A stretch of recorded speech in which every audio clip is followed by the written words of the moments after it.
एक लड़के का औरत बनने की कहानी। समय निकालकर जरूर पढ़ें। दरवाजे की घंटी बजी। मेरी नज़र घड़ी की तरफ गई। कौन हो सकता है?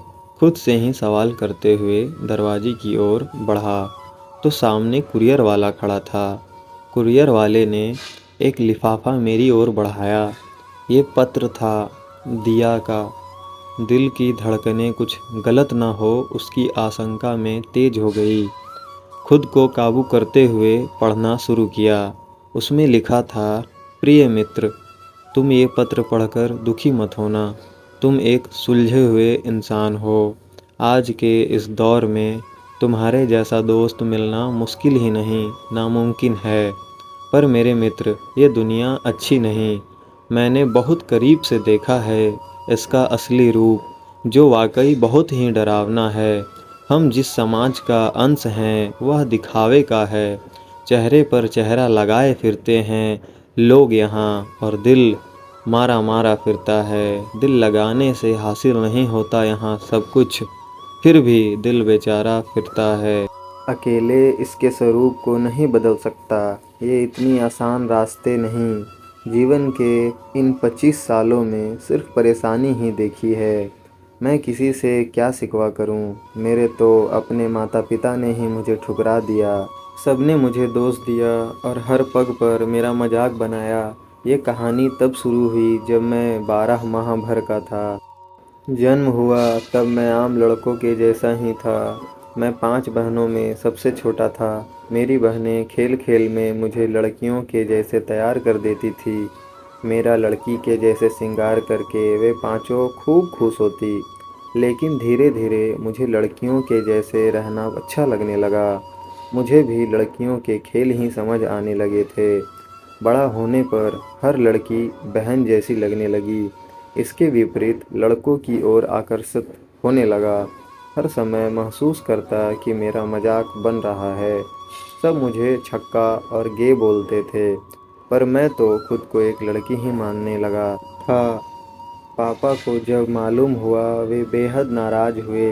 लाजमी भी था, लोग बेटा होने की दुआ मांगते हैं और मैं बेटी बनने की तैयारी कर रहा था। इन सभी उलझनों में भी पढ़ाई चालू रखी और अच्छे नंबर से पूरी भी की। दुनिया बहुत खूबसूरत है, पर मैं बदनसीब। पापा और समाज दोनों ने मुझे ठुकराया, साथ में ताने भी मारे। बस एक माँ ही थी जिसने सहारा देने की कोशिश की, पर कुछ कर न सकी। मैं हर बार चीख चीख कर कहना चाहता था, मैं लड़का नहीं, एक लड़की हूँ। मैं अपने जीवन के हर उस पन्ने को आग लगाना चाहता था जहाँ मुझे लड़का कहा गया। चाहता था सबसे दूर जाना, इसलिए नौकरी मिलते ही चेन्नई आ गया। पर इस परेशानी ने यहाँ भी पीछा नहीं छोड़ा।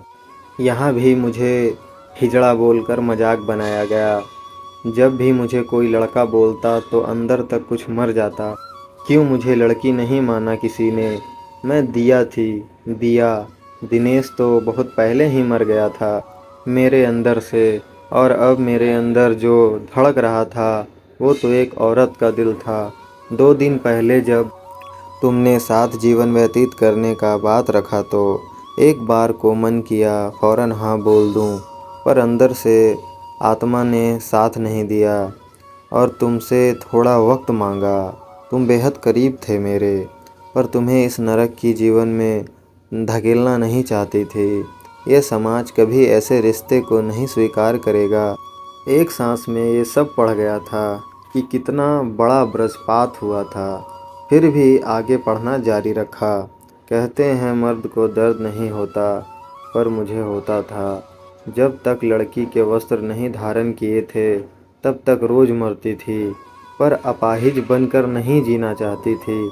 हर समय एक ही चाह लगी रहती थी कि कोई मुझे आंटी, भाभी, दीदी या माँ बोले।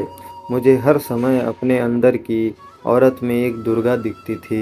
हर समय एक ही चाह थी कि कोई तो हो अपना जो मुझे संभाले। अधूरी सी चाह होने लगी थी माँ बनने की। कितनी बदनसीब है वो माएँ जो पैदा होने से पहले या बाद में लड़की को मार देती हैं। सिर्फ लड़के की चाह में। भगवान के न्याय पर भी हंसी आती है मुझे। कहीं तो माँ के सीने में ममता नहीं दी और मुझे औरत का दिल लगाकर जन्म दिया। हर समय बस ठोकर ही मिली। ऐ मन, तुम्हारा और मेरा रिश्ता बहुत खास है। तुम रिश्तों के नाम नहीं होते और हमारा रिश्ता किसी नाम का मोहताज नहीं। मैं चाहती हूँ तुम अपने जीवन में आगे बढ़ो। जब अपने अपने ना हुए तो गैर से क्या सिकवा। थक गई हूँ अब ना ही मर्द रूप से खुश थी, ना ही औरत बनकर।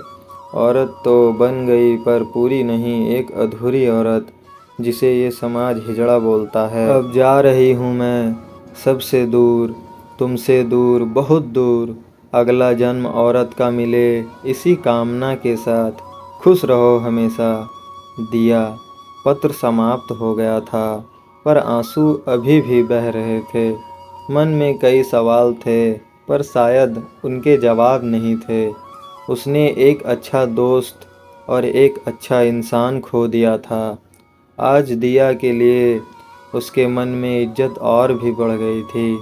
दोस्तों, आपको हमारी यह कहानी पसंद आई हो और कहानी से कुछ सीखने को मिला हो तो वीडियो को लाइक करें और चैनल को सब्सक्राइब करके हमारा हौसला ज़रूर बढ़ाएं। जय श्री राम दोस्तों। उम्मीद करता हूँ दोस्तों कि आपने वीडियो को लाइक और चैनल को सब्सक्राइब कर दिया होगा। तो फिर मिलते हैं ऐसे ही दिल दिमाग हिला देने वाली कहानी के साथ जो आपके जीवन में और आपके मन में बदलाव ला सके।